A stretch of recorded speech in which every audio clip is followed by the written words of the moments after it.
I'm about to show you how to make the most amazing double chocolate chip cookies in the world. Here's the recipe, so grab your ingredients and let's go.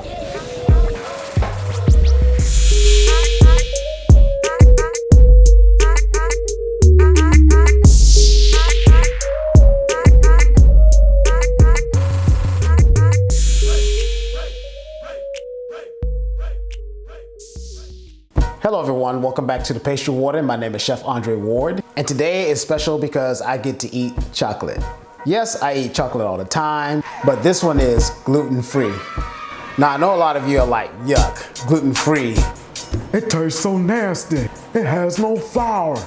But I can guarantee you this one right here, it's a banger. To the uneducated with street terms, it means that it tastes really good. Guess what's replacing it, Mr. or Mrs. Gluten-Free Grumpy? A whole lot of chocolate. You'll see what I'm talking about. This is a simple recipe, really fast. Let's get it. So here are my ingredients, and the first thing I'm gonna do is melt some butter in the microwave. And then I'm gonna add it to my chocolate, and I'm gonna mix it together to create an emulsion.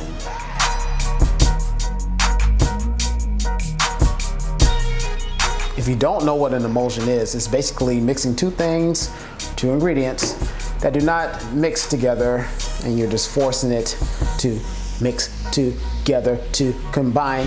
Yeah, just like making a salad dressing.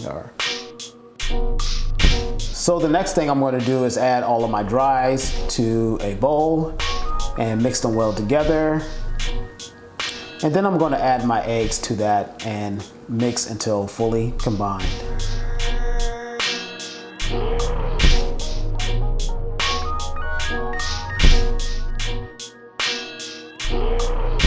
After that, I'm going to add my chocolate and butter mixture to my egg and dry mixture. I'm going to mix these ingredients very slow together. Mixing it slow like this will make for a nice, moist, and chewy cookie. Next, let's add some more chocolate to it, because more chocolate is better, right? Right here, I'm chopping up some 58% Couverture chocolate.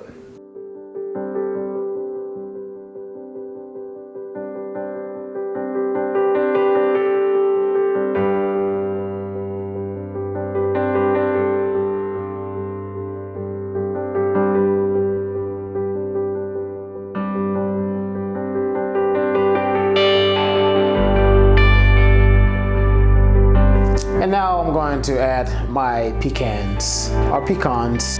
If you're from Georgia like me, we're gonna say pecan, or pecan. You gotta put the at the end. Country stuff. Back to the recipe. We're gonna mix all that together.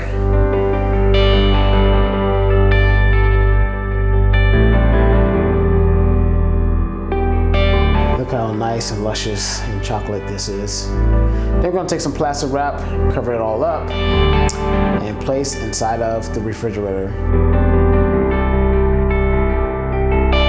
I recommend that you refrigerate it overnight. However, if you're in a rush, at least 4 hours. Refrigerating overnight will help the flavors meld together or mature, and it will also help the dries fully hydrate. Once the cookie batter has set, then we're gonna loosen it up. Get this out of here. This was kind of tough, but now I'm just gonna roll it inside of some parchment into a nice cylinder. And that's what I'm gonna do to cut my portions. For this recipe, I've cut my portions into 50 grams per cookie. I think that's a great size.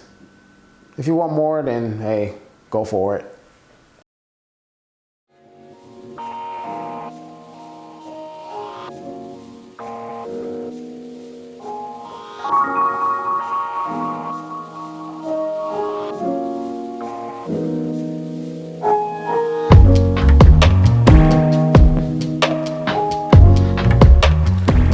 Once all of my portions are cut, I'm going to roll them into a ball in my hands.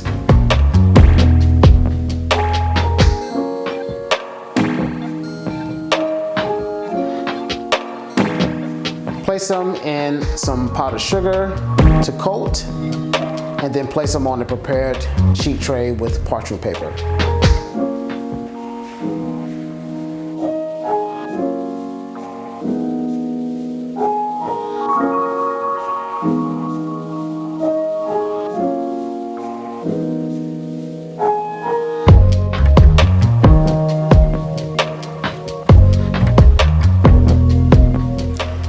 Next, take a flat surface like the bottom of a cup. Right here, I'm using a measuring cup, and I'm just gonna press these things down.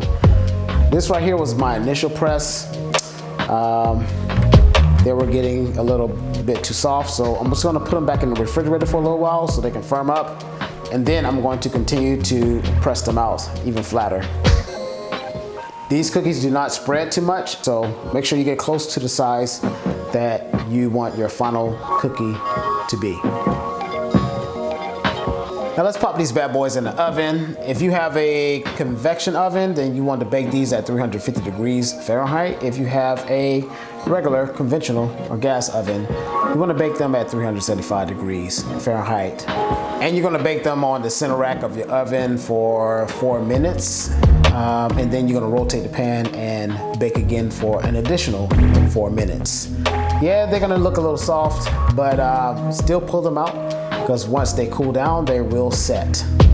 And you're going to have the perfect, delicious, yummy chocolate chip. Not only chocolate chip, but double chocolate chip cookie. Don't deny yourself.